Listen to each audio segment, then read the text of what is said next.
On sait que Pangea veut développer dans Kamouraska. Et nous-mêmes, on a eu une entrevue avec Clément Gagnon ces jours-ci de partenaire agricole qui, lui, vient défendre son principe en disant non, non, non, on n'est pas des grands méchants, on a la solution pour la relève.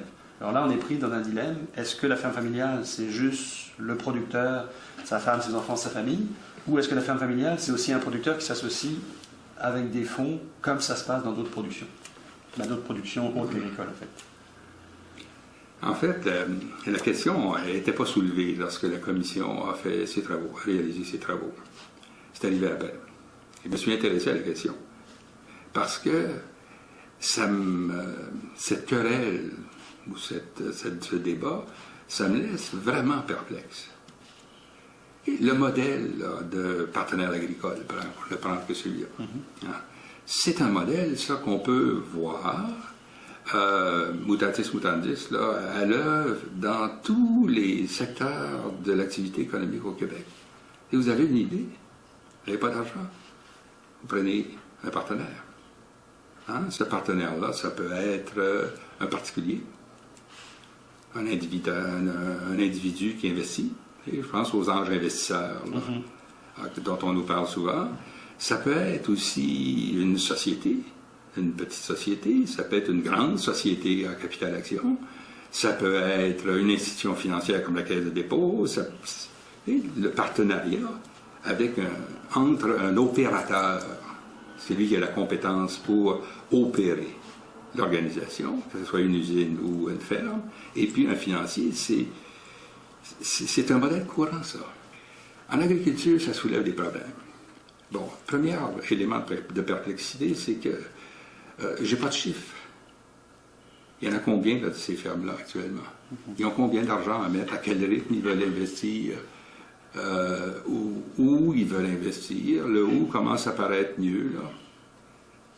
Mais j'aimerais avoir plus de données avant de crier au loup ou d'être sympathique à ceux qui crient au loup. Puis deuxième élément de perplexité, c'est que je comprends qu'on veut défendre la ferme familiale, puis comme je vous le disais tantôt, j'en suis pour la ferme familiale, puis j'aime bien ça, le modèle traditionnel. Par contre, j'en fais pas un absolu. À côté de la ferme traditionnelle, moi je vois très bien des nouvelles formes de fermes, soit des toutes petites fermes qui produisent à la manière artisanale, dans le fond, des produits de niche. Et on a retenu ça beaucoup, parce que l'Union paysanne se retrouvait dans ces recommandations-là, puis s'en est emparée. Mais ce qu'on oublie trop souvent, c'est qu'on se préoccupait aussi, dans le rapport, beaucoup d'exportation, de création de richesses. Et on affirmait, noir sur blanc, qu'il y avait de la place aussi, à côté de la ferme familiale, pour de grandes fermes industrielles qui produisent des denrées de base. Mais quand on dit accaparement, il y en a qui disent « Ouais, mais c'est de la spéculation ». Oh, on n'est pas dans la région de Montréal, là, puis c'est pas des promoteurs immobiliers là, qui achètent ces terres-là. Ce sont des gens qui veulent opérer des fermes. Puis ils le font en région.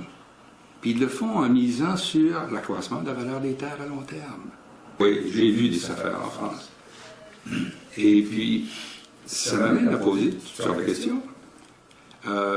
Est-ce que on veut donner à une société, qui serait une société publique, dans le fond, le pouvoir de dire qui peut vendre, à qui, et à quelles conditions?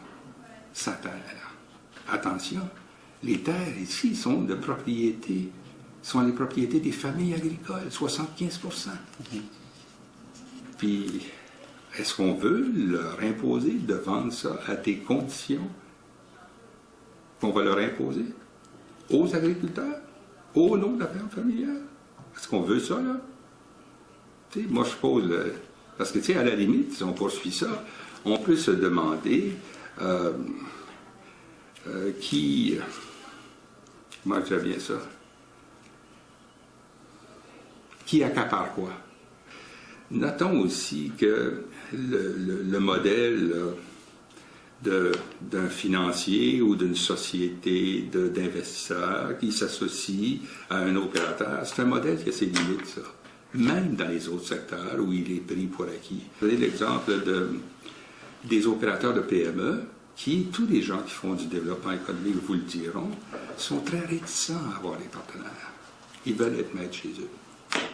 C'est aussi simple que ça. Ils ne veulent pas avoir un copropriétaire ou des copropriétaires. Puis les agriculteurs du Québec, tels que je les perçois, là, ils vont réagir comme ça aussi. Oui, mais je vous dis, il y a des gens qui vont le faire, ce saut-là. Okay? Fait que ça va servir le modèle. Mais je vous dis ça parce que, dans le fond, je ne crois pas qu'il se répande comme une traînée de poudre. Okay.